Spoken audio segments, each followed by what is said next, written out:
ਸਤਿ ਸ਼੍ਰੀ ਅਕਾਲ, ਸਲਾਮ, ਨਮਸਕਾਰ, ਆਦਾਬ, ਸਭ ਸਤਿਕਾਰ ਸੱਜਣਾਂ ਨੂੰ ਜੋ ਇਸ ਵਕਤ ਜੁੜੇ ਨੇ ਟਿਵਾਣਾ ਰੇਡੀਓ ਦੀਆਂ ਤਰੰਗਾਂ ਦੇ ਨਾਲ ਬਾਗਾਂ ਤੇ ਰਾਗਾਂ ਦੇ ਸ਼ਹਿਰ ਪਟਿਆਲਾ ਤੋਂ। ਮੈਂ ਪਰਮਿੰਦਰ ਸਿੰਘ ਟਿਵਾਣਾ। ਸੋਮਵਾਰ ਤੋਂ ਲੈ ਕੇ ਸ਼ਨੀਵਾਰ ਤੱਕ ਭਾਰਤੀ ਸਮਾਂ ਸਵੇਰੇ 6:30 ਵਜੇ ਤੋਂ ਲੈ ਕੇ 8:30 ਵਜੇ ਤੱਕ ਤੇ ਸ਼ਾਮ ਨੂੰ 8 ਵਜੇ ਤੋਂ ਲੈ ਕੇ 10 ਵਜੇ ਤੱਕ ਇਹ ਪ੍ਰੋਗਰਾਮ 2-2 ਘੰਟੇ ਸਵੇਰੇ 2 ਸ਼ਾਮ ਨੂੰ ਪਟਿਆਲਾ ਸਟੂਡੀਓ ਤੋਂ ਲਾਈਵ ਹੁੰਦਾ ਹੈ, ਜਿਸ ਦੌਰਾਨ ਰਾਜਨੀਤਿਕ ਮਾਮਲਿਆਂ 'ਤੇ ਚਰਚਾ ਕਰਨ ਦੇ ਲਈ ਐਡਵੋਕੇਟ ਸੁਰਿੰਦਰ ਸਿੰਘ ਆਪਣੇ ਨਾਲ ਜੁੜਦੇ ਨੇ।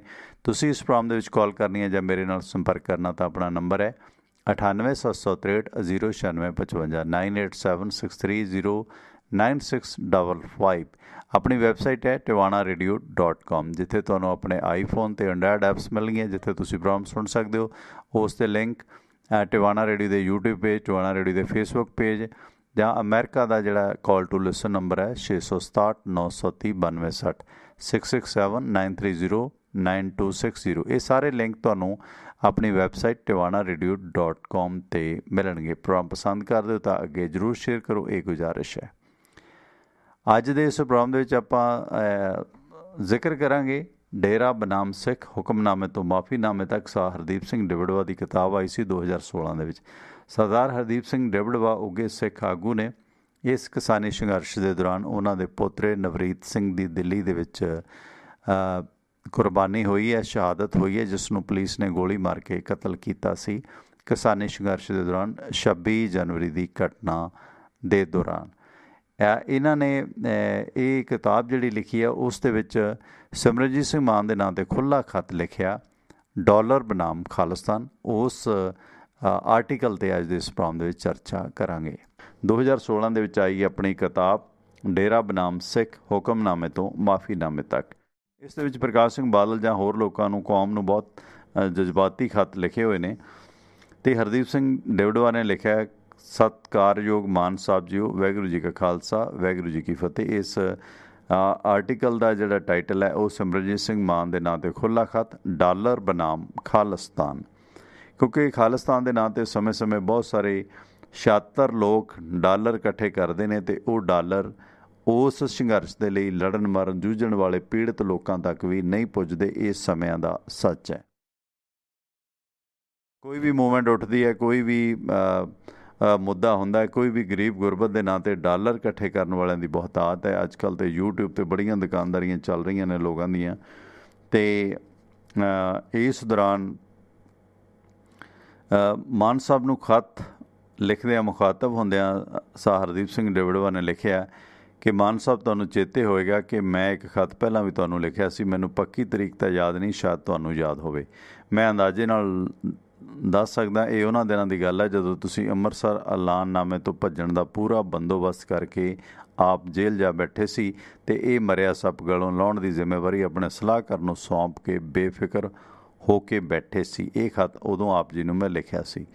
ਪਰ ਕਾਂ ਅੱਖ ਰੱਖਣ ਵਾਲੇ ਪੱਤਰਕਾਰਾਂ ਨੇ ਤੁਹਾਡੀ ਨੀਤ ਪਹਿਚਾਣ ਕੇ ਲੁਧਿਆਣੇ ਕਚਹਿਰੀਆਂ ਦੀ ਪੇਸ਼ੀ ਸਮੇਂ ਤੁਹਾਨੂੰ ਅੰਮ੍ਰਿਤਸਰ ਐਲਾਨਨਾਮੇ ਤੋਂ ਕਿਨਾਰਾ ਕਰਕੇ ਭੱਜਦਿਆਂ ਨੂੰ ਘੇਰਨ ਦਾ ਯਤਨ ਕੀਤਾ ਸੀ।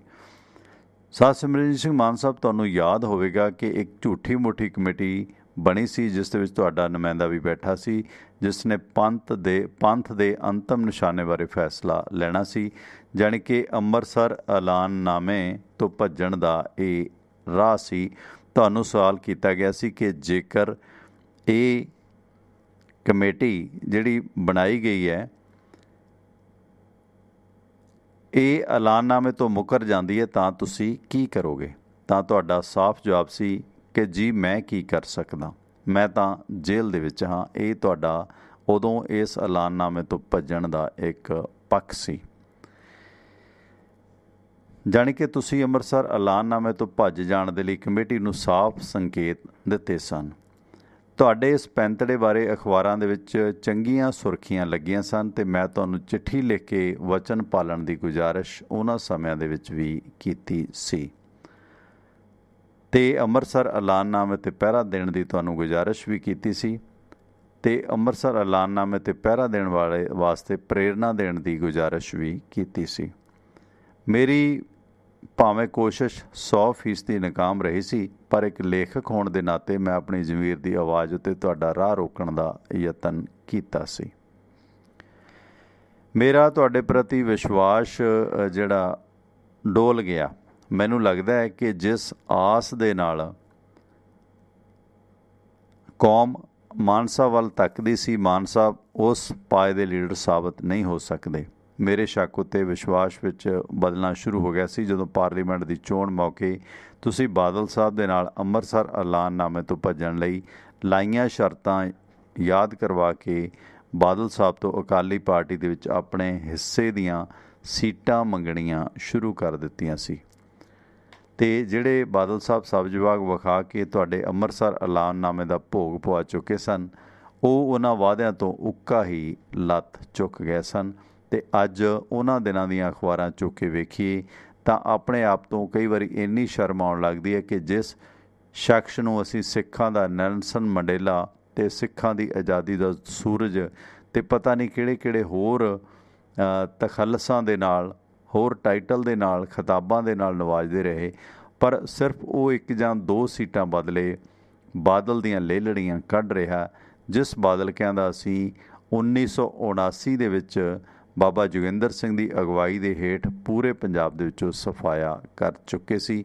ਪਰ ਤੁਸੀਂ 1-2 ਸੀਟਾਂ ਵਾਸਤੇ ਅੰਮ੍ਰਿਤਸਰ ਐਲਾਨਨਾਮੇ ਦਾ ਭੋਗ ਪਾਉਂਦਿਆਂ 1-2 ਸੀਟਾਂ ਵਾਸਤੇ ਉਹਨਾਂ ਦੀ ਸਹਿਮਤੀ ਦੇ ਨਾਲ ਅੰਮ੍ਰਿਤਸਰ ਐਲਾਨਨਾਮੇ ਦਾ ਭੋਗ ਪਾ ਕੇ ਪੰਥ ਦੇ ਨਾਲ ਇੱਕ ਧੋਖਾ ਜਿਹਾ ਕਰ ਗਏ। ਤੁਸੀਂ ਅੰਮ੍ਰਿਤਸਰ ਐਲਾਨਨਾਮੇ ਤੋਂ ਮਗਰੋਂ ਅਨੰਦਪੁਰ ਸਾਹਿਬ ਦੇ ਮਤੇ ਤੋਂ ਵੀ ਭੱਜ ਖਲੋਤੇ ਅਤੇ ਬਾਦਲ ਦੀ ਸੁਰ ਨਾਲੋਂ ਕਿਤੇ ਉੱਚੀ ਸੁਰ, ਉੱਚੀ ਹੇਕ ਦੇ ਵਿੱਚ ਪੰਜਾਬ ਅਤੇ ਪੰਜਾਬੀਅਤ ਦੇ ਮੁਦਈ ਹੋਣ ਦਾ ਰਾਗ ਅਲਾਪਣ ਲੱਗੇ। ਇਸ ਦੌਰਾਨ ਕੱਲ੍ਹ ਦੇ ਖਾਲਿਸਤਾਨੀ ਅਤੇ ਅੱਜ ਦੇ ਪੰਜਾਬੀ ਮਾਨ ਵਿੱਚ ਕੀ ਫ਼ਰਕ ਹੈ? ਫ਼ਰਕ ਕਰਨ ਦੀ ਤਹਿਜੀਬ ਵੀ ਮਾਨ ਸਾਹਿਬ ਤੁਸੀਂ ਸਮਝ ਲਿਆ ਕਿ ਲੋਕਾਂ ਦੀ ਯਾਦਾਸ਼ਤ ਇੰਨੀ ਕਮਜ਼ੋਰ ਹੈ ਕਿ ਕੱਲ੍ਹ ਦੇ ਖਾਲਿਸਤਾਨੀ ਅਤੇ ਅੱਜ ਦੇ ਪੰਜਾਬੀ ਮਾਨ ਸਾਹਿਬ ਦੇ ਵਿੱਚ ਫ਼ਰਕ ਰੱਖਣ ਦੀ ਤਜੀਬ ਵੀ ਗੁਆ ਬਹਿਣਗੇ। ਇਹ ਤੁਹਾਡਾ ਵਹਿਮ ਸੀ, ਤੁਸੀਂ ਇਹ ਸਮਝ ਲਿਆ ਸੀ। ਨਹੀਂ ਮਾਨ ਸਾਹਿਬ, ਨਹੀਂ। ਪੰਜਾਬ ਦੇ ਲੋਕ ਦੁਨੀਆ ਨੂੰ ਸੇਧ ਦੇਣ ਦੀ ਸਮਰੱਥਾ ਰੱਖਣ ਵਾਲੀ ਇਹ ਮਰਜੀਬੜਿਆਂ ਦੀ ਕੌਮ ਵਕਤੀ ਵਹਿਣਾਂ ਦੇ ਵਿੱਚ ਵਹਿ ਜਾਵੇ, ਇਹ ਹੋ ਨਹੀਂ ਸਕਦਾ। ਇਸ ਦੌਰਾਨ ਪਰ ਤੁਹਾਡਾ ਤਾਂ ਲੱਗਦਾ ਕਿ ਹਿਸਾਬ ਕਿਤਾਬ ਸਭ ਐਬ ਸ਼ਰਈ ਬਾਬੇ ਵਾਲਾ। ਤੁਸੀਂ ਚਾਹੁੰਦੇ ਹੋ ਕਿ ਸਾਰਾ ਪੰਜਾਬ ਹੀ ਨਹੀਂ, ਸਾਰਾ ਸਿੱਖ ਜਗਤ ਤੁਹਾਡੀ ਡੁਗਡਗੀ ਉੱਤੇ ਨਾਚ ਕਰੇ, ਅਤੇ ਜਦੋਂ ਤਲਵਾਰ ਦੀ ਲੋੜ ਪਵੇ ਮੈਂ ਤਲਵਾਰ ਘੁਮਾਵਾਂ, ਜਦੋਂ ਤਿਲਕ ਦੀ ਲੋੜ ਪਵੇ ਮੈਂ ਤਿਲਕ ਲਵਾਵਾਂ, ਜਦੋਂ ਟੱਲ ਦੀ ਲੋੜ ਪਵੇ ਮੈਂ ਟੱਲ ਖੜਕਾਵਾਂ।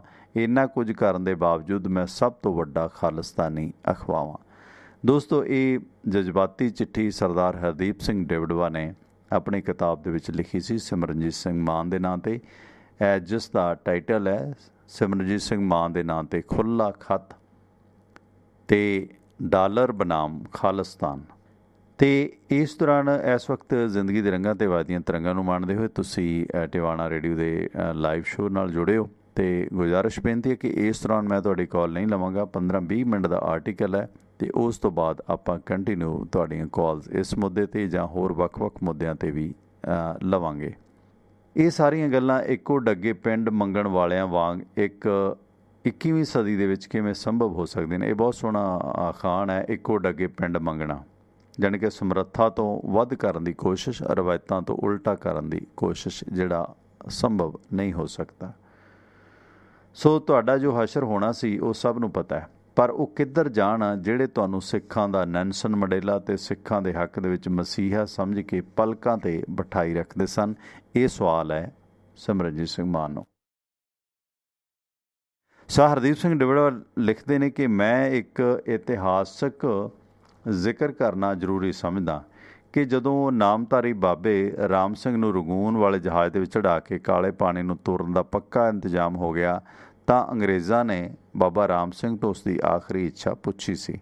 ਤਦ ਬਾਬੇ ਨੇ ਆਪਣੀ ਇੱਛਾ ਪ੍ਰਗਟਾਈ ਸੀ ਕਿ ਇਹ ਜੋ ਮੇਰਾ ਗੜਵਈ ਸਿੰਘ ਹੈ, ਇਸ ਨੇ ਸਾਡੀ ਬੜੀ ਸੇਵਾ ਕੀਤੀ ਹੈ ਅਤੇ ਸਾਨੂੰ ਬਹੁਤ ਪਿਆਰ ਕਰਦਾ ਹੈ। ਜੇਕਰ ਹੋ ਸਕੇ ਤਾਂ ਇਸ ਨੂੰ ਵੀ ਨਾਲ ਭੇਜ ਦਿਓ। ਇਸ ਤੋਂ ਪਹਿਲਾਂ ਅੰਗਰੇਜ਼ ਅਫਸਰ ਕੋਈ ਜਵਾਬ ਦਿੰਦਾ, ਬਾਬਾ ਜੀ ਦਾ ਗੜਵਈ ਹੱਥ ਜੋੜ ਕੇ ਖਲੋ ਗਿਆ।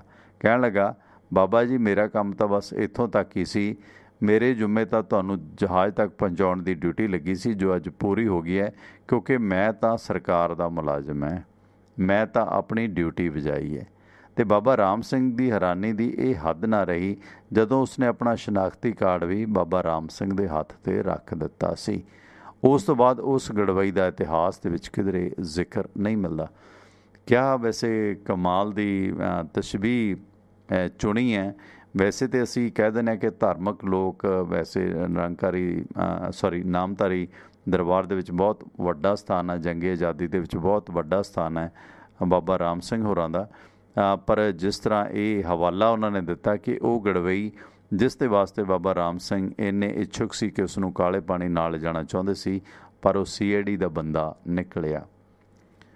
ਅਤੇ ਇਸ ਕਰਕੇ ਜਿਹੜੇ ਬਹੁਤ ਸਾਰੇ ਗੜਵਈ ਹੁੰਦੇ ਨੇ ਨਾ, ਉਹ ਕੂਕਿਆਂ ਦੇ ਗੜਵੇ ਵਾਂਗੂ ਅਗਲੇ ਨੂੰ ਡੋਲੂ ਵਾਂਗੂ ਮਾਂਜ ਵੀ ਜਾਂਦੇ ਨੇ। ਇਹ ਸਮੇਂ ਦਾ ਸੱਚ ਆ। ਬਹੁਤ ਸੋਹਣਾ ਜਿਹੜਾ ਇਸ ਦੇ ਵਿੱਚ ਪ੍ਰਸੰਗ ਉਹਨਾਂ ਨੇ ਦਿੱਤਾ, ਹਰਦੀਪ ਸਿੰਘ ਡਿਡਵਾ ਹੋਰਾਂ ਨੇ। ਸੋ ਇਸ ਤਰ੍ਹਾਂ ਦੇ ਬਹੁਤ ਸਾਰੇ ਲੋਕ ਹੁੰਦੇ ਨੇ ਜਿਹੜੇ ਬੁਰਕਾ ਕਿਸੇ ਹੋਰ ਚੀਜ਼ ਦਾ ਪਾਉਂਦੇ ਨੇ, ਪਰ ਪੇਸ਼ ਆਪਣੇ ਆਪ ਨੂੰ ਬੱਬਰ ਸ਼ੇਰਾਂ ਦੇ ਰੂਪ ਦੇ ਵਿੱਚ ਕਰਦੇ ਨੇ। ਇਹ ਸਮਿਆਂ ਦਾ ਸੱਚ ਹੈ। ਇਹਨਾਂ ਪੰਥਕ ਆਗੂਆਂ ਦੇ ਵਿੱਚ ਜਿਹੜੇ ਵੱਖ-ਵੱਖ ਧਰਮਾਂ ਦੇ, ਭਾਵੇਂ ਉਹ ਇਸਲਾਮ ਦੇ ਹੋਣ, ਹਿੰਦੂਇਜ਼ਮ ਦੇ ਹੋਣ, ਕ੍ਰਿਸਚੈਨਿਟੀ ਦੇ ਹੋਣ, ਜਾਂ ਲਹਿਰਾਂ ਦਾ ਤੈਸ਼ ਨੈਸ਼ ਕਰਨ ਵਾਲੇ ਲੋਕ ਹੋਣ, ਇਸ ਤਰ੍ਹਾਂ ਬਹੁਤ ਸਾਰੇ ਸਰਕਾਰਾਂ ਵੱਲੋਂ ਪਲਾਂਟ ਕੀਤੇ ਲੋਕ ਅਕਸਰ ਇਹਨਾਂ ਐਜੀਟੇਸ਼ਨਾਂ ਦਾ, ਕੌਮਾਂ ਦਾ ਬੇੜਾ ਗਰਕ ਕਰਦੇ ਨੇ। ਅਤੇ ਇਸ ਦੌਰਾਨ ਬਾਬਾ ਜੀ ਅਤੇ ਉਸ ਲਹਿਰ ਨਾਲ ਪ੍ਰੇਮ ਕਰਨ ਵਾਲਿਆਂ ਨੇ ਉਸ ਨਾਲ ਕਿਵੇਂ ਨਜਿੱਠਿਆ, ਉਸ ਗੜਵਈ ਨਾਲ, ਇਹ ਅਜੇ ਖੋਜ ਦਾ ਵਿਸ਼ਾ। ਪਰ ਅੱਜ ਦੇ ਸਿੱਖਾਂ ਬਾਰੇ, ਤੁਹਾਡੇ ਬਾਰੇ ਮੈਂ ਕੀ ਅਰਜ਼ ਕਰਾਂ ਮਾਨ ਸਾਹਿਬ, ਮੇਰੀ ਸਮਝ ਤੋਂ ਬਾਹਰੀ ਗੱਲ ਹੈ। ਕਿਉਂਕਿ ਜਿਹੜਾ ਸ਼ਖਸ ਸਾਰੀ ਖਾਲਿਸਤਾਨੀ ਲਹਿਰ ਨੂੰ ਕਾਲੇ ਪਾਣੀ ਵੱਲ ਜਹਾਜ਼ਾਂ ਦੇ ਵਿੱਚ ਚੜ੍ਹਾ ਕੇ ਕਿਤੇ ਗਹਿਰੇ ਸਾਗਰਾਂ ਵਿੱਚ ਡੋਬ ਆਇਆ ਹੋਵੇ, ਉਹ ਅੱਜ ਵੀ ਖਾਲਿਸਤਾਨੀ ਹੋਣ ਦਾ ਦਾਅਵੇਦਾਰ ਹੋਵੇ। ਆਫਰੀਨ ਉਸ ਦੇ ਪੈਰੋਕਾਰਾਂ ਦੀ, ਜਿਹੜੇ ਛਾਤੀ ਠੋਕ ਕੇ ਆਖਦੇ ਨੇ ਕਿ ਜੇ ਕੋਈ ਸਿੱਖ ਕੌਮ ਦਾ ਵਾਦ ਲੀਡਰ ਹੈ ਅਤੇ ਉਹ ਸਿਰਫ ਅਤੇ ਸਿਰਫ ਸਿਮਰਨਜੀਤ ਸਿੰਘ ਮਾਨ ਹੀ ਹੋ ਸਕਦਾ, ਹੋਰ ਕੋਈ ਨਹੀਂ ਹੋ ਸਕਦਾ। 1999 ਤੋਂ 1999 ਤੱਕ ਦਾ ਜਿਹੜਾ ਇੱਕ ਦਹਾਕੇ ਦਾ 10 ਸਾਲ ਦਾ ਇਤਿਹਾਸ ਜੇਕਰ ਲਿਖਿਆ ਜਾਵੇ ਤਾਂ ਮਾਨ ਸਾਹਿਬ ਤੁਸੀਂ ਖੜ੍ਹੇ ਕਿੱਥੇ ਹੋ? ਇਹ ਸ਼ੀਸ਼ੇ ਵਰਗੀ ਕਹਾਣੀ ਹੈ। ਜਦੋਂ ਜਦੋਂ ਵੀ ਸਿੱਖਾਂ ਦੀ ਹੋਣੀ ਕਿਸੇ ਲੀਹ 'ਤੇ ਚੜ੍ਹਨ ਲੱਗੀ ਹੈ, ਤੁਸੀਂ ਆਪਣੀ ਕੰਮ ਅਕਲੀ, ਬੜੇ ਸਖਤ ਲਫ਼ਜ਼ ਨੇ, ਤੁਸੀਂ ਆਪਣੀ ਕੰਮ ਅਕਲੀ ਜਾਂ ਕਿਸੇ ਸਾਜ਼ਿਸ਼ ਦੇ ਅਧੀਨ ਸਿੱਖਾਂ ਦੀ ਲੀਹ 'ਤੇ ਚੜ੍ਹੀ ਗੱਡੀ ਨੂੰ ਲਾਇਆ ਹੀ ਨਹੀਂ, ਸਗੋਂ ਇਸ 'ਤੇ ਪੂਰੇ ਤੱਪੜ ਰੋਲ ਦਿੱਤੇ ਨੇ। ਸੋ ਇਹ ਜਜ਼ਬਾਤ ਲਿਖੇ ਨੇ ਹਰਦੀਪ ਸਿੰਘ ਡਿਡਵਾ ਨੇ। ਸਰਦਾਰ ਸਿਮਰਨਜੀਤ ਸਿੰਘ ਮਾਨ ਹੋਰਾਂ ਨੂੰ ਕੁਝ ਸਵਾਲ ਪੁੱਛਦੇ ਹਾਂ। ਡਾਲਰ ਬਨਾਮ ਖਾਲਿਸਤਾਨ ਇਸ ਆਰਟੀਕਲ ਦਾ ਟਾਈਟਲ ਹੈ। ਅਤੇ ਇਸ ਤਰ੍ਹਾਂ ਦੇ ਕਿਉਂਕਿ ਅਖਬਾਰਾਂ ਦੇ ਵਿੱਚ ਤਾਂ ਆਰਟੀਕਲ ਛਪਣੇ ਦੂਰ ਹੁੰਦੇ ਨੇ, ਵਿਵਾਦਤ ਹੁੰਦੇ ਨੇ, ਕੋਰਟ ਕਚਹਿਰੀਆਂ ਦੇ ਮਾਮਲੇ ਹੁੰਦੇ ਨੇ, ਪਰ ਬਹੁਤ ਸਾਰਾ ਮੀਡੀਆ ਵੀ ਇਸ ਤਰ੍ਹਾਂ ਦੇ ਪੱਖ ਸਾਂਝੇ ਨਹੀਂ ਕਰਦਾ। ਅਗਲਾ ਕਹਿੰਦਾ ਸਾਨੂੰ ਕੀ। ਤੁਸੀਂ ਹਰਦੀਪ ਸਿੰਘ ਡਿਡਵਾ ਬਾਰੇ ਸ਼ਾਇਦ ਪਹਿਲਾਂ ਨਹੀਂ ਸੀ ਜਾਣਦੇ, ਪਰ ਜਿਸ ਤਰ੍ਹਾਂ ਹੁਣ ਉਹਨਾਂ ਦੀ ਕੁਰਬਾਨੀ ਹੈ, ਹੁਣ ਪੰਜਾਬ ਦੀ ਸਮਾਜਿਕ ਫਿਜ਼ਾ ਦੇ ਵਿੱਚ, ਧਾਰਮਿਕ ਫਿਜ਼ਾ ਦੇ ਵਿੱਚ ਜੋ ਕੁਛ ਵਾਪਰ ਰਿਹਾ, ਕਿਉਂਕਿ ਜੇ ਦੇਖਿਆ ਜਾਵੇ ਦੋਸਤੋ, ਇਹ ਆਰਟੀਕਲ ਤੋਂ ਬਾਹਰ ਦੀਆਂ ਗੱਲਾਂ ਨੇ। ਜਦੋਂ ਸੰਨ 17 ਦੇ ਵਿੱਚ ਵੀ 2017 ਦੇ ਵਿੱਚ ਵੀ ਪੰਜਾਬ ਦੀ ਇਲੈਕਸ਼ਨ ਸੀਗੀ, ਤਾਂ ਉਸ ਵਕਤ ਵੀ ਖਾਲਿਸਤਾਨ ਦੀ ਗੱਲ ਚੱਲੀ। ਜੱਗੀ ਜੌਹਲ ਵਰਗੇ ਨੌਜਵਾਨ ਆਏ, ਜੇਲ੍ਹਾਂ ਦੇ ਵਿੱਚ ਡੱਕੇ ਹੋਏ ਨੇ, ਕੇਸਾਂ 'ਚੋਂ ਬਰੀ ਹੋ ਰਹੇ ਨੇ। ਕਈ ਹਿੰਦੂ ਆਗੂਆਂ ਦਾ, RSS ਦੇ ਆਗੂਆਂ ਦਾ ਕਤਲ ਹੋਇਆ, ਡੇਰੇਦਾਰਾਂ ਦਾ ਕਤਲ ਹੋਇਆ, ਅਤੇ ਖਾਲਿਸਤਾਨ ਦੇ ਨਾਂ 'ਤੇ ਕਿੰਨੇ ਲੋਕਾਂ ਨੂੰ ਫੜਿਆ ਗਿਆ। ਇੱਕ ਕਿਤਾਬਾਂ ਕੁਛ ਪੜ੍ਹਨ ਦੀ ਬਿਨਾਂ 'ਤੇ 3 ਨੌਜਵਾਨਾਂ ਨੂੰ ਉਮਰ ਕੈਦੀ ਬਣਾ ਕੇ ਜੇਲ੍ਹਾਂ ਦੇ ਵਿੱਚ ਡੱਕਿਆ ਗਿਆ। ਖਾਲਿਸਤਾਨ ਦਾ ਇਹ ਮੁੱਦਾ ਕਾਂਗਰਸ ਸਰਕਾਰ ਨੂੰ, ਅਕਾਲੀ ਦਲ ਨੂੰ, ਪੰਜਾਬ ਦੀਆਂ ਕਾਮਰੇਡ ਪਾਰਟੀਆਂ ਨੂੰ, ਭਾਰਤੀ ਜਨਤਾ ਪਾਰਟੀ ਨੂੰ, ਜਾਣੀ ਕਿ ਹਰ ਪੰਜਾਬ ਦੇ ਰਾਜਨੀਤਿਕ ਵਿੰਗ ਨੂੰ ਬਹੁਤ ਰਾਸ ਆਉਂਦਾ। ਖਾਲਿਸਤਾਨੀਆਂ ਨੂੰ ਤਾਂ ਇਹ ਮੁੱਦਾ ਰਾਸ ਆਉਣਾ ਹੀ ਸੀ, ਗੈਰ ਖਾਲਿਸਤਾਨੀਆਂ ਨੂੰ, ਖਾਲਿਸਤਾਨ ਦੇ ਵਿਰੋਧੀਆਂ ਨੂੰ ਵੀ ਇਹ ਮੁੱਦਾ ਬਹੁਤ ਢੁਕਵਾਂ, ਅਤੇ ਉਹਨਾਂ ਦੀਆਂ ਵਾਛਾਂ ਖਿੜ ਜਾਂਦੀਆਂ ਨੇ ਜਦੋਂ ਖਾਲਿਸਤਾਨ ਦੀ ਗੱਲ ਰੜਨ ਲੱਗਦੀ ਹੈ। ਹੁਣ ਇੱਥੇ ਹਰਜੀਤ ਸਿੰਘ ਸੱਜਣ ਆਏ, ਜਿਹੜੇ ਕਿ ਇੱਕ ਅਹਿਲਕਾਰ ਸਨ, ਇੱਕ ਉੱਚਾ ਰੁਤਬਾ ਸੀ ਵੱਡੇ ਮੁਲਕ ਕੈਨੇਡਾ ਦੇ ਡਿਫੈਂਸ ਮਿਨਿਸਟਰ ਦੇ ਤੌਰ 'ਤੇ ਆਏ, ਪਰ ਕਿਸ ਤਰ੍ਹਾਂ ਕੈਪਟਨ ਅਮਰਿੰਦਰ ਸਿੰਘ ਨੇ ਉਹਨਾਂ ਨੂੰ ਖਾਲਿਸਤਾਨੀ ਆ ਕੇ ਭੰਡਿਆ, ਹਾਲਾਂਕਿ ਉਹ ਭਾਰਤ ਦੇ ਸਰਕਾਰ ਦੇ ਸਟੇਟ ਗੈਸਟ ਸੀ। ਗੁਆਂਢੀ ਸੂਬੇ ਦਾ RSS BJP ਦਾ ਆਗੂ ਮਨੋਹਰ ਲਾਲ ਖੱਟੜ ਉਹਨਾਂ ਦਾ ਸਵਾਗਤ ਕਰਦਾ, ਪਰ ਆਪਣੇ ਆਪ ਨੂੰ ਸਿੱਖ ਹੋਣ ਦਾ ਦਾਅਵਾ ਕਰਨ ਵਾਲੇ, ਵੱਡਾ ਸਿੱਖ ਹੋਣ ਦਾ ਦਾਅਵਾ ਕਰਨ ਵਾਲੇ ਕੈਪਟਨ ਅਮਰਿੰਦਰ ਸਿੰਘ, ਹਰਜੀਤ ਸਿੰਘ ਸੱਜਣ ਨੂੰ ਖਾਲਿਸਤਾਨੀ ਹੋਣ ਦਾ ਬਿਨਾਂ ਵਜ੍ਹਾ ਬਿਆਨਬਾਜ਼ੀ ਕਰਕੇ ਭੰਡਦੇ ਨੇ, ਕਿਉਂਕਿ ਵੋਟ ਜੋ ਵਸੂਲੀ ਜਾਂਦੀ ਹੈ ਖਾਲਿਸਤਾਨ ਦੇ ਨਾਂ 'ਤੇ। ਹਾਲਾਂਕਿ ਕਪਤਾਨ ਸਾਹਿਬ ਰਾਜਸੀ ਘਰਾਣੇ 'ਚੋਂ ਨੇ। ਰਾਜਸੀ ਘਰਾਣਿਆਂ ਦੇ ਨਿਯਮ ਕਪਤਾਨ ਸਾਹਿਬ ਨੂੰ ਵੀ ਪਤਾ ਹੋਏਗਾ ਕਿ ਜਦੋਂ ਦੁਸ਼ਮਣ ਦੇਸ਼ ਦਾ ਕੋਈ ਦੁਸ਼ਮਣ ਦੂਤ ਵੀ ਕਿਸੇ ਦਰਬਾਰ 'ਚ ਆਉਂਦਾ ਹੈ ਆਪਣੇ ਦੂਸਰੇ ਦੁਸ਼ਮਣ ਦੇ, ਤਾਂ ਉਸ ਦੇ ਨਾਲ ਵੀ ਸਤਿਕਾਰਤ ਵਿਵਹਾਰ ਕੀਤਾ ਜਾਂਦਾ। ਇਹ ਸਦੀਆਂ ਤੋਂ ਜੰਗਲ ਰਾਜ ਦੇ ਵਕਤੋਂ ਇਹ ਚੱਲਦੀਆਂ ਗੱਲਾਂ ਨੇ, ਜਿਨ੍ਹਾਂ ਨੂੰ ਤਾਕ 'ਤੇ ਰੱਖ ਕੇ ਕੈਪਟਨ ਅਮਰਿੰਦਰ ਸਿੰਘ ਨੇ ਹਰਜੀਤ ਸਿੰਘ ਸੱਜਣ ਦੀ ਪੂਰੀ ਬਦਖੋਈ ਉਸ ਵਕਤ ਕੀਤੀ ਸੀ। ਤੇ ਉਸ ਤੋਂ ਬਾਅਦ ਜਸਟਿਨ ਟਰੂਡੋ ਆਏ, ਉਦੋਂ ਵੀ ਇਹ ਰਾਗ ਲਾਪਿਆ ਗਿਆ ਕਿ ਇੰਨੇ ਖਾਲਿਸਤਾਨੀ ਆ ਗਏ, ਇਹ ਹੋ ਗਿਆ ਵੋ ਹੋ ਗਿਆ। ਮੇਰੇ ਕਹਿਣ ਦਾ ਮਤਲਬ ਹੈ ਇਹ ਪਤਾ ਹੈ ਕਿ ਖਾਲਿਸਤਾਨੀ ਅਹਿਦਨਾਮਿਆਂ 'ਤੇ ਸਾਈਨ ਕਰਨ ਵਾਲੇ ਲੋਕ ਖਾਲਿਸਤਾਨ ਦੇ ਬੈਨਰ ਡਿਕਸੀ ਗੁਰੂ ਘਰ ਦੇ ਅੱਗੇ ਖੜ੍ਹ ਕੇ ਉੱਥੋਂ ਦੇ ਕੈਨੇਡਾ ਦੇ ਲੋਕਾਂ ਨੂੰ ਸੰਬੋਧਨ ਕਰਨ ਵਾਲੇ ਕੈਪਟਨ ਅਮਰਿੰਦਰ ਸਿੰਘ ਵੀ ਖਾਲਿਸਤਾਨ ਦੇ ਮੁੱਦੇ 'ਤੇ ਕਿਵੇਂ ਆਪਣਾ ਵੋਟ ਬੈਂਕ ਨੂੰ ਮਜ਼ਬੂਤ ਕਰਦੇ ਨੇ, ਕਿਉਂਕਿ ਜਿਹੜੀ ਐਂਟੀ ਖਾਲਿਸਤਾਨ ਜਾਂ ਐਂਟੀ ਸਿੱਖ ਵੋਟ ਹੈ ਉਹਨੂੰ ਇਹ ਮੁੱਦਾ ਬਹੁਤ ਰਾਸ ਆਉਂਦਾ। ਖੈਰ, ਆਪਣੀ ਗੱਲਬਾਤ ਚੱਲ ਰਹੀ ਹੈ। ਸਾਰ ਹਰਦੀਪ ਸਿੰਘ ਡੋਡਵਾ ਨੇ ਜੋ ਲਿਖਿਆ, ਸਿਮਰਜੀਤ ਸਿੰਘ ਮਾਨ ਹੋਰਾਂ ਨੂੰ ਕੁਝ ਸਵਾਲ ਪੁੱਛੇ ਨੇ। ਡਾਲਰ ਬਨਾਮ ਖਾਲਿਸਤਾਨ ਇਸ ਦਾ ਟਾਈਟਲ ਲਿਖਿਆ ਕਿ ਜਦੋਂ ਵੀ ਸਿੱਖਾਂ ਦੀ ਗੱਡੀ ਲੀਹ ਚੜ੍ਹੀ ਹੈ ਤੇ ਤੁਸੀਂ ਆਪਣੀ ਕਾਮਕ ਲਈ ਜਾਂ ਕਿਸੇ ਸਾਜ਼ਿਸ਼ ਅਧੀਨ ਇਸ ਨੂੰ ਲੀਹੋਂ ਲਾਇਆ ਹੀ ਨਹੀਂ, ਸਗੋਂ ਇਸ ਦੇ ਪੂਰੇ ਤੱਪੜ ਰੋਲ ਕੇ ਰੱਖੇ। 10 ਮੈਂਬਰ ਪਾਰਲੀਮੈਂਟਾਂ ਦੀ ਲਾਮਸਾਲ ਜਿੱਤ ਦੀ ਸਿਖਰ ਉੱਤੇ ਪਹੁੰਚ ਕੇ ਜਦੋਂ ਬਾਬਾ ਜੀ ਨੇ ਤੁਹਾਨੂੰ ਚੌਬੀਆਂ ਸੌਂਪੀਆਂ ਸਨ, ਉਸ ਤੋਂ ਬਾਅਦ ਦੇ 10 ਸਾਲਾਂ ਦਾ ਲੇਖਾ ਜੋਖਾ ਜਦੋਂ ਕਲਮਾਂ ਕਰਦੀਆਂ ਨੇ ਤਾਂ ਦੰਦਲਾਂ ਪੈ ਜਾਂਦੀਆਂ। ਕਲਮਾਂ ਨੂੰ ਕੋਈ ਵਰਕਾ ਲਿਖਣ ਦਾ ਮੌਕਾ ਤਾਂ ਦਿੰਦੇ, ਇੰਜ ਲੱਗਦਾ ਕਿ ਤੁਸੀਂ ਕੌਮ ਦੀ ਅਗਵਾਈ ਕਰਦੇ ਹੋ। ਤੁਸੀਂ ਮਿੱਥ ਕੇ ਸਾਰੀ ਖੇਡ ਖਿਲਾਰੀ। ਬਹੁਤ ਵੱਡੇ ਲੇਖੇ ਜੋਖੇ ਦੇ ਵਿੱਚ ਵੀ ਨਾ ਪਿਆ ਜਾਵੇ ਤਾਂ ਅੱਜ ਬਾਦਲ ਸਰਕਾਰ ਨੂੰ ਥਾਲੀ ਦੇ ਵਿੱਚ ਰੱਖ ਕੇ ਸੱਤਾ ਸੌਂਪਣ ਦੀ ਜ਼ਿੰਮੇਵਾਰੀ ਤੋਂ ਮਾਨ ਸਾਹਿਬ ਤੁਸੀਂ ਕਿਵੇਂ ਬਰੀ ਹੋਵੋਗੇ? ਜਦੋਂ ਪੰਜਾਬ ਦੇ ਅੰਦਰ ਬੇਅੰਤ ਸਰਕਾਰ ਦੀ ਬੁਰਛਾਗਰਦੀ ਤੋਂ ਸਾਰੀ ਕੌਮ ਤਰਾਹੀ ਕਰ ਰਹੀ ਸੀ ਤਾਂ ਬਾਦਲ ਬਰਨਾਲਾ ਵਰਗੇ ਪਰਖੇ ਪਰਖਾਏ ਲੀਡਰਾਂ ਨੇ ਆਪਣੇ ਘੁਰਨਿਆਂ ਦੇ ਵਿੱਚੋਂ ਨਿਕਲਣ ਦਾ ਹੀਆਂ ਨਹੀਂ ਸੀ ਕੀਤਾ ਤੇ ਨਾ ਕਰਦੇ ਸਨ। ਟੌੜਾ ਸਾਹਿਬ ਦੇ ਸ਼੍ਰੋਮਣੀ ਕਮੇਟੀ ਉੱਤੇ 18 ਸਾਲ ਪੁਰਾਣੇ ਜੱਫੇ ਤੋਂ ਸਾਰੇ ਕੰਮ ਆਜਜੇ ਹੋਈ ਤੇ ਸਾਰੀ ਕੌਮ ਕਿਸੇ ਮੌਕੇ ਦੀ ਉਡੀਕ ਦੇ ਵਿੱਚ ਦੜੀ ਹੋਈ ਸੀ। ਉਦੋਂ ਸ਼੍ਰੋਮਣੀ ਕਮੇਟੀ ਦੀਆਂ ਚੋਣਾਂ ਰਾਹੀਂ ਸਰਕਾਰ ਨੇ ਪੰਜਾਬ ਦੀ ਹੋਣੀ ਘੜਨ ਦਾ ਇੱਕ ਮੌਕਾ ਸਾਨੂੰ ਦਿੱਤਾ ਸੀ। ਉਸ ਮੌਕੇ ਆਪ ਵੱਲੋਂ ਕੀਤੀ ਗਈ ਕਾਰਗੁਜ਼ਾਰੀ ਦਾ ਲੇਖਾ ਜੋਖਾ ਹੀ ਜੇ ਕਰ ਲਿਆ ਜਾਵੇ ਤਾਂ ਸਾਡਾ ਸਾਰਾ ਹਿਸਾਬ ਤੁਹਾਡੇ ਵੱਲ ਨਿਕਲਦਾ ਹੈ। ਉਸ ਤੋਂ ਬਾਅਦ ਦੀ ਤਾਂ ਗੱਲ ਹੀ ਛੱਡ ਦਿਓ। ਜ਼ਬਾਨੀ ਕਲਾਮੀ ਸਮਝੌਤੇ ਹੋ ਜਾਣ ਤਾਂ ਪੰਚਾਇਤੀ ਬੰਦੇ ਉਸ ਤੋਂ ਪਿੱਛੇ ਹਟਣਾ ਆਪਣੇ ਹੱਥ ਸਮਝਦੇ ਨੇ, ਪਰ ਹਨੇਰ ਸਾਈਂ ਦਾ ਤੁਸੀਂ ਤਾਂ ਲਿਖਤੀ ਸਮਝੌਤਿਆਂ ਤੋਂ ਮੁੱਕਰ ਕੇ ਸਾਰੀ ਸ਼੍ਰੋਮਣੀ ਕਮੇਟੀ ਥਾਲੀ ਦੇ ਵਿੱਚ ਪਰੋਸ ਕੇ ਬਾਦਲ ਕਿਆਂ ਨੂੰ ਸੌਂਪ ਕੇ ਕੌਮ ਦੇ ਚੌਧਰੀ ਹੋਣ ਦਾ ਭਰਮ ਪਾਲੀ ਜਾਂਦੇ ਹੋ। ਮਾਨ ਸਾਹਿਬ, ਸ਼੍ਰੋਮਣੀ ਕਮੇਟੀ ਗਈ ਤਾਂ ਨਿਸ਼ਚਿਤ ਹੀ ਸਰਕਾਰ ਵੀ ਚਲੀ ਜਾਣੀ ਸੀ, ਸੋ ਚਲੀ ਗਈ। ਅਸੀਂ ਤੁਹਾਡੀਆਂ ਸਭ ਵਧੀਕੀਆਂ ਢਿੱਡ ਵਿੱਚ ਪਾ ਕੇ ਹਾਲਾਤ ਨਾਲ ਸਮਝੌਤਾ ਕਰ ਲਿਆ। ਇਹ ਆ ਕੇ ਦਿਲ ਥਾਵੇਂ ਕਰ ਲਿਆ ਕਿ ਵਾਹਿਗੁਰੂ ਨੂੰ ਸ਼ਾਇਦ ਇਵੇਂ ਹੀ ਮਨਜ਼ੂਰ ਹੋਵੇ। ਅਸੀਂ ਆਪਣੇ ਆਪ ਨੂੰ ਇਸ ਲਈ ਦੋਸ਼ੀ ਠਹਿਰਾਇਆ ਕਿ ਪਰਖੇ ਹੋਏ ਨੂੰ ਹੋਰ ਪਰਖਣਾ ਕਿਸੇ ਵੀ ਤਰ੍ਹਾਂ ਦੀ ਸਿਆਣਪ ਨਹੀਂ, ਪਰ ਤੁਸੀਂ ਤਾਂ ਸ਼ਾਇਦ ਸਹੁੰ ਖਾ ਕੇ ਕੌਮ ਦੇ ਮਗਰ ਪੈ ਗਏ ਹੋ। ਮੈਂ ਤੁਹਾਡਾ ਦੇਣਾ ਕੀ ਹੈ ਜੇ ਸਾਰੀ ਕੌਮ ਨੂੰ ਕਾਲੇ ਪਾਣੀ ਨਾ ਪਹੁੰਚਾ ਦਿਆਂ।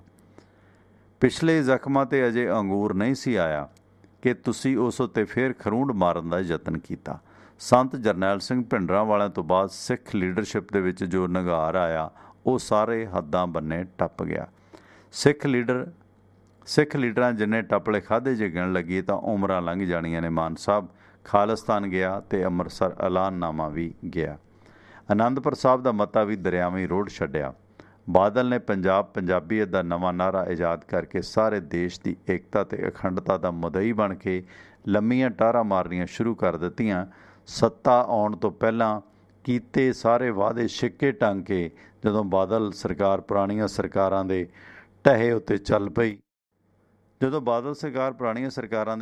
ਚੱਲ ਪਈ ਤਾਂ ਸਾਰੀ ਕੌਮ ਲੁੱਟਿਆਂ ਪੁੱਟਿਆਂ ਵਾਂਗੂ ਪੱਲਾ ਝਾੜ ਕੇ ਬਹਿ ਗਈ। ਮਾਨ ਸਾਹਿਬ, ਅੱਜ ਸ਼ਹੀਦਾਂ ਦਾ ਖੂਨ ਅਜਾਈ ਨਹੀਂ ਜਾਂਦਾ। ਖਾੜਕੂ ਲਹਿਰ ਦੀਆਂ ਲੱਖਾਂ ਕਮਜ਼ੋਰੀਆਂ ਹੋਣ ਦੇ ਬਾਵਜੂਦ ਸਿਦਕੀ ਸਿੱਖਾਂ ਦੀ ਕੁਰਬਾਨੀ ਨੇ ਰੰਗ ਵਿਖਾਉਣੇ ਸ਼ੁਰੂ ਕਰ ਦਿੱਤੇ ਤਾਂ ਜਿਵੇਂ ਸਿਆਣੇ ਕਹਿੰਦੇ ਨੇ, ਰੱਬ ਡਾਂਗਾ ਮਾਰਦਾ ਮੱਤ ਅਵੱਲੀ ਦੇ। ਬਾਦਲ ਕਹਿੰਦੇ ਸਿਰ ਨੂੰ ਸੱਤਾ ਦੇ ਨਸ਼ੇ ਨੇ ਅਜਿਹੀ ਪੁਆਟ ਨਹੀਂ ਦਿੱਤੀ ਕਿ ਉਹ ਰੱਬ ਦੇ ਸ਼ਰੀਕ ਬਣ ਬੈਠੇ। ਇੰਦਰਾ ਗਾਂਧੀ ਨੇ ਭਾਵੇਂ ਟੈਂਕਾਂ ਤੇ ਤੋਪਾਂ ਨਾਲ ਸ਼੍ਰੀ ਅਕਾਲ ਤਖਤ 'ਤੇ ਹਮਲਾ ਕਰਕੇ ਦਰਬਾਰ ਸਾਹਿਬ 'ਤੇ ਇਮਾਰਤ ਢਾਹੀ ਸੀ ਅਕਾਲ ਤਖਤ ਦੀ, ਪਰ ਉਸ ਨਾਲ ਇੰਨਾ ਨੁਕਸਾਨ ਨਹੀਂ ਹੋਇਆ ਜਿੰਨਾ ਪ੍ਰਕਾਸ਼ ਸਿੰਘ ਬਾਦਲ ਵੱਲੋਂ ਸਿੱਖੀ ਰਵਾਇਤਾਂ ਉੱਤੇ ਵਿੱਢੇ ਸਿੱਧੇ ਹਮਲੇ ਨਾਲ ਹੋਇਆ। ਬਾਦਲ ਵੱਲੋਂ ਕੀਤੇ ਇਸ ਹਮਲੇ ਨਾਲ ਹੋਏ ਨੁਕਸਾਨ ਦੀ ਪੂਰਤੀ ਲਈ ਪੰਥ ਨੂੰ ਕਿੰਨੀ ਕੁਰਬਾਨੀ ਕਰਨੀ ਪਏਗੀ, ਇਹ ਤਾਂ ਵਕਤ ਦੇ ਗਰਭ ਦੇ ਵਿੱਚ ਹੈ। ਪਰ ਇਸ ਨਾਲ ਜੋ ਪੰਥ ਦੇ ਜਜ਼ਬਾਤਾਂ ਦੇ ਵਿੱਚ ਉੱਭਰ ਕੇ ਸਾਹਮਣੇ ਆਇਆ, ਉਹ ਪ੍ਰਤੱਖ ਦਰਸ਼ਨ ਖਾਲਸਾ ਪੰਥ ਦੇ 300 ਸਾਲਾ ਜਸ਼ਨਾਂ ਮੌਕੇ ਸਾਹਮਣੇ ਆਏ। ਇੱਕ ਵਾਰੀ ਫਿਰ ਸਾਰੀ ਕੌਮ ਆਪਣੇ ਸਿੱਖੀ ਸਿਧਾਂਤ ਉੱਤੇ ਹਮਲਾਵਰ ਹੋਏ ਬਾਦਲ ਦੇ ਸਾਹਮਣੇ ਦੀਵਾਰ ਵਾਂਗੂ ਖੜੀ ਹੋ ਗਈ। ਪਰ ਮਾਨ ਸਾਹਿਬ, ਤੁਸੀਂ ਇੱਕ ਵਾਰੀ ਆਪਣੀ ਆਦਤ ਜਾਂ ਡਿਊਟੀ ਮੁਤਾਬਕ ਦੁੱਧ ਵਿੱਚ ਕਾਂਜੀ ਪਾਉਣ ਦਾ ਯਤਨ ਕੀਤਾ। ਦੁੱਧ ਫਟੇ ਜਾਂ ਨਾ, ਇਹ ਤਾਂ ਵਕਤ ਦੱਸੇਗਾ, ਪਰ ਤੁਸੀਂ ਦੁੱਧ ਫਾੜਨ ਦੀ ਜ਼ਿੰਮੇਵਾਰੀ ਪੂਰੀ ਤਨਦੇਹੀ ਨਾਲ ਨਿਭਾਈ ਹੈ। ਮਾਨ ਸਾਹਿਬ, ਤੁਸੀਂ ਪੂਰੀ ਵਾਹ ਲਾਈ ਹੈ ਕਿ ਕੌਮ ਦੇ ਉਭਾਰ ਨੂੰ ਖੋਰਾ ਲਾਉਣ ਦੀ। ਸਤਲੁਜ ਯਮੁਨਾ ਲਿੰਕ ਨਹਿਰ ਦੇ ਵਿੱਚ 4 ਟੋਕਰੇ ਮਿੱਟੀ ਸੁੱਟੀ ਕਿ ਤੁਸੀਂ ਇੱਕ ਮਰਿਆ ਮੁੱਦਾ ਹੀ ਨਹੀਂ ਉਭਾਰਿਆ, ਸਗੋਂ ਹਰਿਆਣੇ ਵੱਲ ਮੁੜ ਪੰਜਾਬ ਦੇ ਪਾਣੀਆਂ ਉੱਤੇ ਡਾਕਾ ਮਰਵਾਉਣ ਦੇ ਲਈ ਰਾਹ ਪੱਧਰਾ ਕੀਤਾ।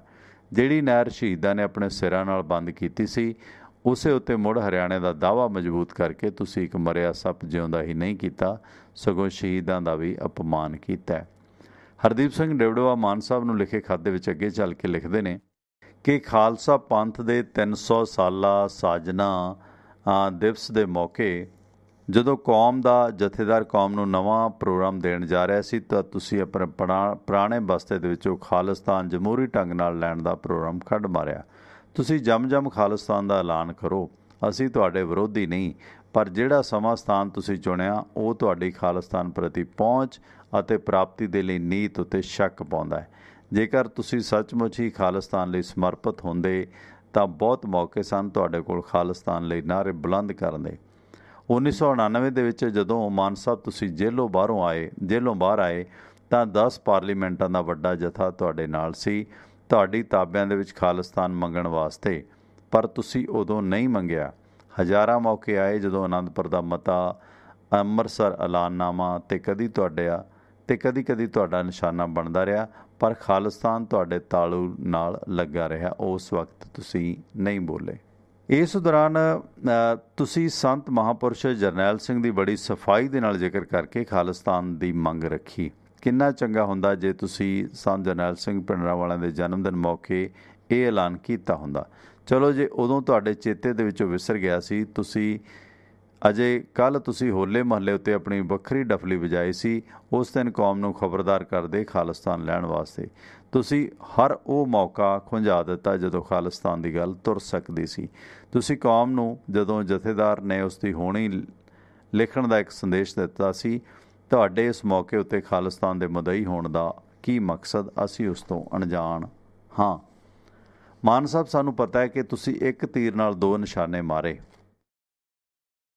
ਤੁਹਾਡੇ ਆਪਣੇ ਲਫ਼ਜ਼ਾਂ ਦੇ ਵਿੱਚ ਹੀ ਕਹਾਂ ਤਾਂ ਠੀਕ ਰਹੇਗਾ। ਤੁਸੀਂ ਆਖਿਆ ਕਿ ਲੋਕ ਮੇਰੀਆਂ ਗੱਲਾਂ ਤਾਂ ਬੜੇ ਪਿਆਰ ਨਾਲ ਸੁਣਦੇ ਨੇ, ਪਰ ਵੋਟ ਨਹੀਂ ਪਾਉਂਦੇ। ਜਾਣੀ ਕਿ ਤੁਸੀਂ ਮੰਨ ਚੁੱਕੇ ਹੋ ਕਿ ਲੋਕ ਤੁਹਾਡੀਆਂ ਲਿਚ ਗੜਿੱਚੀਆਂ ਤੋਂ ਪੂਰੀ ਤਰ੍ਹਾਂ ਵਾਕਫ ਹੋ ਚੁੱਕੇ ਨੇ, ਉਹ ਹੁਣ ਤੁਹਾਨੂੰ ਮੂੰਹ ਨਹੀਂ ਲਾਉਣਗੇ। ਤੁਸੀਂ ਪੰਜਾਬ ਦੇ ਵਿੱਚ ਇਸ ਗੱਲ ਨੂੰ ਯਕੀਨ ਨਾਲ ਸਮਝ ਲਿਆ ਕਿ ਤੁਹਾਡੀ ਦੁਕਾਨ ਹੁਣ ਬੰਦ ਹੋਣ ਜਾ ਰਹੀ ਹੈ, ਇਸ ਲਈ ਇਹ ਤੀਰ ਤੁਸੀਂ ਇੱਕੋ ਵਾਰੀ 2 ਨਿਸ਼ਾਨਿਆਂ ਉੱਤੇ ਸਿੰਨ ਕੇ ਮਾਰਿਆ। ਇੱਕ ਤਾਂ ਤੁਸੀਂ ਭਾਈ ਰਣਜੀਤ ਸਿੰਘ ਦੀ ਚੜ੍ਹਤ ਨਹੀਂ ਸਹਾਰਦੇ, ਉਸ ਨੂੰ ਠਿੱਬੀ ਲਾਉਣਾ ਤੁਹਾਡਾ ਮਨੋਰਥ ਹੈ। ਦੂਜਾ, ਤੁਸੀਂ ਡਾਲਰਾਂ ਤੇ ਪੌਂਡਾਂ ਦੀ ਨਹਿਰ ਦਾ ਰੁੱਖ ਵੀ ਇਸੇ ਤੀਰ ਨਾਲ ਆਪਣੇ ਖਜ਼ਾਨੇ ਵੱਲ ਮੋੜਨ ਦਾ ਯਤਨ ਕੀਤਾ। ਭਾਵੇਂ ਤੁਸੀਂ ਆਪਣੀ ਥਾਂ ਅੱਜ ਪੰਜਾਬ ਦੇ ਸਭ ਤੋਂ ਖੁਸ਼ ਆਦਮੀ ਹੋਵੋਗੇ, ਪਰ ਇਹ ਮੁਲੰਮੇ ਵਾਲੀ ਤਸਵੀਰ ਦਾ ਤਸੱਵਰ ਹੁਣ ਬਹੁਤਾ ਸਮਾਂ ਕਾਇਮ ਨਹੀਂ ਰਹਿਣਾ, ਕਿਉਂਕਿ ਕਿੰਨਾ ਚਿਰ ਹੋਰ ਤੁਸੀਂ ਇਸ ਕੌਮ ਦੇ ਜਜ਼ਬਾਤਾਂ ਨਾਲ ਮਾਨ ਸਾਹਿਬ ਖਿਲਵਾੜ ਕਰਦੇ ਰਹੋਗੇ। ਭਾਵੇਂ ਮਾਨ ਸਾਹਿਬ ਵੱਲੋਂ ਲਵਾਏ ਜਾਂਦੇ ਨਾਅਰਿਆਂ ਨੂੰ ਪੰਥ ਕਦੀ ਵੀ ਸੰਜੀਦਗੀ ਨਾਲ ਨਹੀਂ ਲੈਂਦਾ, ਨਾ ਲਵੇਗਾ, ਕਿਉਂਕਿ ਸ਼ੁਰੂ ਤੋਂ ਹੀ ਉਹਨਾਂ ਦੀ ਨਜ਼ਰ ਕਿਸੇ ਨਿਸ਼ਾਨੇ ਦਾ ਫਰਕ ਲੋਕਾਂ ਨੂੰ ਸਮਝ ਆਉਣ ਲੱਗ ਪਿਆ। ਪਰ ਕੋਈ ਵੀ ਇਹਨਾਂ ਨਾਅਰਿਆਂ ਦਾ ਵਿਰੋਧ ਕਰਕੇ ਹਾਰੀ ਹੋਈ ਲੜਾਈ ਆਪਣੇ ਗਲ ਨਹੀਂ ਪਾਉਣਾ ਚਾਹੁੰਦਾ। ਇਸ ਲਈ ਲਗਾਤਾਰ ਇਹਨਾਂ ਨਾਅਰਿਆਂ ਨੂੰ ਜੋ ਮਾਨ ਸਾਹਿਬ ਲਗਵਾਉਂਦੇ ਨੇ ਖਾਲਿਸਤਾਨ ਦੇ, ਨਜ਼ਰ ਅੰਦਾਜ਼ ਕੀਤਾ ਗਿਆ, ਜਿਸ ਦਾ ਪੰਥ ਨੂੰ ਸਭ ਤੋਂ ਵੱਡਾ ਇਹ ਨੁਕਸਾਨ ਹੋਇਆ ਕਿ ਉਹ ਖਾਲਿਸਤਾਨ ਤੋਂ ਪਿੱਛੇ ਹਟ ਕੇ ਪੰਥ ਦੇ ਸਾਹਮਣੇ ਦਰਪੇਸ਼ ਦੂਜੀਆਂ ਪਹਾੜ ਜਿਹੜੀਆਂ ਸਮੱਸਿਆਵਾਂ ਨੂੰ ਸੰਜੀਦਗੀ ਨਾਲ ਮੁਖਾਤਬ ਨਹੀਂ ਹੋਏ। ਜਿੰਨੀ ਵਾਰ ਵੀ ਬਾਕੀ ਦੇ ਪੱਖ ਦੇ ਮਸਲਿਆਂ ਨੂੰ ਮੁਖਾਤਬ ਹੋਣ ਦੀ ਕੋਸ਼ਿਸ਼ ਕੀਤੀ ਗਈ, ਹਰ ਵਾਰੀ ਗੱਲ ਸ਼ੁਰੂ ਹੋਣ ਤੋਂ ਪਹਿਲਾਂ ਖਾਲਿਸਤਾਨ ਦੇ ਨਾਅਰਿਆਂ ਦੇ ਵਿੱਚ ਗਵਾਚ ਗਈ। ਵੈਸੇ ਇਹ ਆਫ ਦੀ ਰਿਕਾਰਡ ਹੈ, ਆਫ ਦੀ ਆਰਟੀਕਲ ਹੈ, ਜਿਸ ਤਰ੍ਹਾਂ ਪੰਜਾਬ ਦੇ ਵਿੱਚ ਕੋਈ ਵੀ ਮੂਵਮੈਂਟ, ਭਾਵੇਂ ਬੇਅਦਬੀ ਦਾ ਮਸਲਾ ਹੋਵੇ, ਭਾਵੇਂ ਕਿਸਾਨ ਅੰਦੋਲਨ ਹੋਵੇ ਜਾਂ ਕੁਛ ਹੋਰ ਹੋਵੇ, ਉੱਥੇ ਫਿਰ ਖਾਲਿਸਤਾਨ ਦਾ ਇਹ ਮਸਲਾ ਚੱਕਦੇ ਨੇ। ਹੁਣ ਦੀਪ ਸਿੱਧੂ ਵੀ ਟੇਢੇ ਤਰੀਕੇ ਨਾਲ, ਜਾਂ ਦੀਪ ਸਿੱਧੂ ਦਾ ਜਿਹੜਾ ਖੇਮਾ, ਭਾਵੇਂ ਅਜਮੇਰ ਸਿੰਘ ਹੈ ਜਾਂ ਉਦੋਂ ਕੇ ਜਾਂ ਹੋਰ ਨੇ, ਉਹ ਵੀ ਟੇਢੇ ਤਰੀਕੇ ਨਾਲ ਖਾਲਿਸਤਾਨ ਦੀ ਗੱਲ ਨੂੰ ਅੱਗੇ ਰੇੜਦੇ ਨੇ। ਕਿਤੇ ਨਾ ਕਿਤੇ ਡਾਲਰ ਬਨਾਮ ਖਾਲਿਸਤਾਨ, ਇਹ ਜਿਹੜਾ ਆਰਟੀਕਲ ਲਿਖਿਆ ਬਹੁਤ ਸਾਰੇ ਸਵਾਲ ਖੜੇ ਕਰਦਾ, ਕਿਉਂਕਿ ਸਿੱਖ ਕੌਮ ਸੀ ਜਿਹੜੀ, ਸਿੱਖ ਕੌਮ ਹੈ ਨਾ ਜਿਹੜੀ, ਸੌਰੀ ਦੋਸਤੋ, ਉਹ ਇਸ ਮਾਮਲੇ 'ਚ ਮਹਿਸੂਸ ਕਰਦੀ ਹੈ ਕਿ ਕਿਤੇ ਨਾ ਕਿਤੇ ਜਿਹੜਾ, ਬਸ ਮੈਂ 5 ਮਿੰਟ ਲਵਾਂਗਾ। ਕਾਲਰ ਇੱਕ ਜੋੜੇ ਨੇ ਸ਼ਾਇਦ, ਚਲੋ ਇਹਨਾਂ ਨੂੰ ਆਪਾਂ ਔਨ 에ਅਰ ਪਾ ਹੀ ਲੈਂਦੇ ਹਾਂ। ਜੇ ਇਸ ਮੁੱਦੇ 'ਤੇ ਗੱਲਬਾਤ ਕਰਨੀ ਹੈ ਤਾਂ ਆਪ ਦਾ ਸਵਾਗਤ ਹੈ। ਸਤਿ ਸ਼੍ਰੀ ਅਕਾਲ ਜੀ, ਟਿਵਾਣਾ ਰੇਡੀਓ ਦੀਆਂ ਤਰੰਗਾਂ 'ਤੇ ਆਪ ਦਾ ਸਵਾਗਤ ਹੈ। ਸਤਿ ਸ਼੍ਰੀ ਅਕਾਲ। ਸਤਿ ਸ਼੍ਰੀ ਅਕਾਲ ਟਿਵਾਣਾ ਸਾਹਿਬ। ਸਤਿ ਸ਼੍ਰੀ ਅਕਾਲ ਜੀ, ਕੌਣ ਬੋਲ ਰਹੇ ਹੋ? ਮਨਜੀਤ ਬੈਦਵਾਨ ਬੋਲ ਰਿਹਾ ਜੀ। ਹਾਂਜੀ ਗਰੇਵਾਲ ਸਾਹਿਬ, ਕਿੱਥੋਂ ਬੋਲ ਰਹੇ ਹੋ? ਕੀ ਕਹਿਣਾ ਚਾਹੁੰਦੇ ਹੋ? ਬੈਦਵਾਨ ਬੋਲ ਰਿਹਾ ਜੀ, ਬੈਦਵਾਨ। ਹਾਂ ਬੈਦਵਾਨ ਸਾਹਿਬ, ਕੀ ਕਹਿਣਾ ਚਾਹੁੰਦੇ ਹੋ? ਸੌਰੀ, ਮੈਨੂੰ ਥੋੜਾ ਠੀਕ ਸਲੋ ਕੀਤੀ ਹੋਈ ਸੀ ਮੈਂ। ਅੱਛਾ ਭਾਜੀ, ਆਪਣੇ ਪੰਥਕ ਮੁੱਦੇ ਚੱਲ ਰਹੇ ਆਪਣੇ, ਪਰ ਚਲੋ ਅੱਜ ਇੱਕ ਲਾਸਟ ਡੇ ਹੈ ਨਾ, ਉਸ ਤੋਂ ਅਸੀਂ ਪ੍ਰਗਾੜੀ ਆਪਣਾ ਪੰਥਕ ਜਥੇਬੰਦੀਆਂ ਦਾ ਇਕੱਠ। ਮੈਂ ਸੋਚ ਰਿਹਾ ਸੀ ਭਾਜੀ, ਉੱਥੇ ਨਹੀਂ ਇਕੱਠੀਆਂ ਰਹਿ ਸਕੀਆਂ, ਇਹ ਹੋ ਕੀ ਰਿਹਾ ਹੈ ਨਾ। ਕੋਈ ਨਹੀਂ, ਗੱਲ ਕਰਦੇ ਹਾਂ ਸੁਰਿੰਦਰ ਸਿੰਘ ਜੀ ਹੋਰਾਂ ਨਾਲ, ਇਸ ਸਾਰੇ ਮਸਲੇ ਤੇ ਗੱਲ ਕਰਦੇ ਹਾਂ ਜੀ। ਤੇ ਇੱਕ ਭਾਜੀ ਰਿਕੁਐਸਟ ਹੈਗੀ ਹੈ, ਤੇ ਮੇਰੇ ਬ੍ਰਦਰ ਹੈ ਜੀ ਗੁਰਦੀਪ ਸਿੰਘ ਬੈਦਵਾਨ, ਨਾਲ ਥੋੜੀ ਜਿਹੀ ਗੱਲ ਕਰਨਾ ਚਾਹੁੰਦੇ, ਜੇ ਤੁਸੀਂ ਇਜਾਜ਼ਤ ਦਿਓ ਤਾਂ ਕਰਵਾ ਦਿਓ। ਚਲੋ ਪਲੀਜ਼। ਵੈਸੇ ਤਾਂ ਜੀ ਸਵਾਗਤ ਹੈ ਜੀ, ਕੌਣ ਬੋਲ ਰਹੇ ਹੋ? ਹੈਲੋ, ਹਾਂਜੀ ਸਤਿ ਸ਼੍ਰੀ ਅਕਾਲ ਜੀ। ਸਤਿ ਸ਼੍ਰੀ ਅਕਾਲ ਸਾਹਿਬ ਜੀ। ਸਤਿ ਸ਼੍ਰੀ ਅਕਾਲ, ਸਤਿ ਸ਼੍ਰੀ ਅਕਾਲ। ਕੀ ਕਹਿਣਾ ਚਾਹੁੰਦੇ ਹੋ? ਹਾਂਜੀ ਆਵਾ ਜੀ, ਤੰਦਰੁਸਤ ਹੈ ਜੀ ਹੁਣ? ਹਾਂਜੀ ਹਾਂ ਠੀਕ ਹੈ, ਵਾਹਿਗੁਰੂ ਦੀਆਂ ਕਿਰਪਾ ਹੈ। ਮੇਰੇ ਹਾਂਜੀ ਹਾਂ, ਕਿਰਪਾ ਹੋ ਗਈ, ਵੱਲ ਕੀ ਬਚਾ ਹੋਵੇ ਜੀ। ਜੀ ਜੀ ਹਾਂਜੀ ਹਾਂਜੀ, ਉਹ ਸਾਨੂੰ ਵੀ ਸੇਵਾਦਾਰ ਨੂੰ ਜੀ। ਥੈਂਕ ਯੂ ਬਾਈ ਜੀ, ਥੈਂਕ ਯੂ, ਮਿਹਰਬਾਨੀ ਮਿਹਰਬਾਨੀ, ਥੈਂਕ ਯੂ, ਮਿਹਰਬਾਨੀ। ਦੋਸਤੋ ਬਸ 2 ਮਿੰਟ ਦਾ ਆਰਟੀਕਲ ਰਹਿ ਗਿਆ ਅਤੇ ਉਸ ਤੋਂ ਬਾਅਦ ਗੱਲ ਕੰਟੀਨਿਊ ਕਰਾਂਗੇ। ਉਨੀ ਕੁ ਦੇਰ ਪਲੀਜ਼ ਹੋਲਡ ਰੱਖ ਲਓ, ਇੰਨੀ ਕੁ ਬੇਨਤੀ ਹੈ।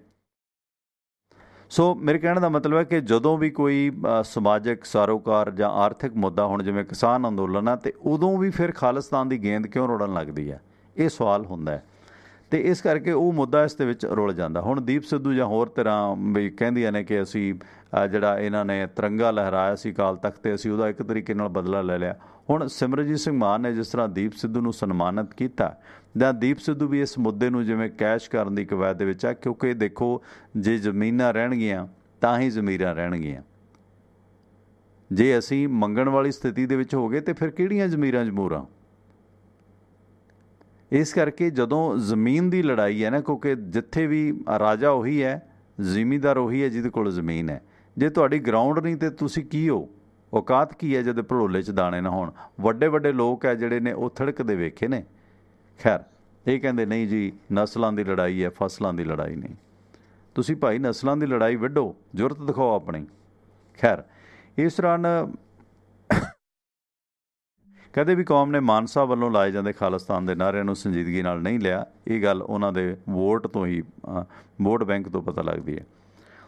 ਇਸ ਦੌਰਾਨ ਇਸ ਗੱਲ ਦਾ ਫਾਇਦਾ ਲਗਾਤਾਰ ਪੰਥ ਵਿਰੋਧੀ ਤਾਕਤਾਂ ਨੇ ਚੁੱਕਿਆ ਅਤੇ ਪੰਜਾਬ ਦੀਆਂ 2 ਪੀੜ੍ਹੀਆਂ ਤਬਾਹ ਕਰ ਦਿੱਤੀਆਂ। ਇੱਕ ਨਸ਼ੇ ਦੇ ਵਿੱਚ ਡੁੱਬ ਗਈ ਅਤੇ ਦੂਜੀ ਉਸ ਨੂੰ ਸੰਭਾਲਣ ਦੇ ਵਿੱਚ ਗੁਆਚ ਗਈ। ਰਸਤੇ ਸੁੰਨਮਸਾਨ ਹੋ ਗਏ। ਪੰਥ ਦੁਸ਼ਮਣ ਤਾਕਤਾਂ ਬੇਖੌਫ ਦੰਦ ਦਨਾਉਂਦੀਆਂ ਰਹੀਆਂ। ਅੱਜ ਮਾਨ ਸਾਹਿਬ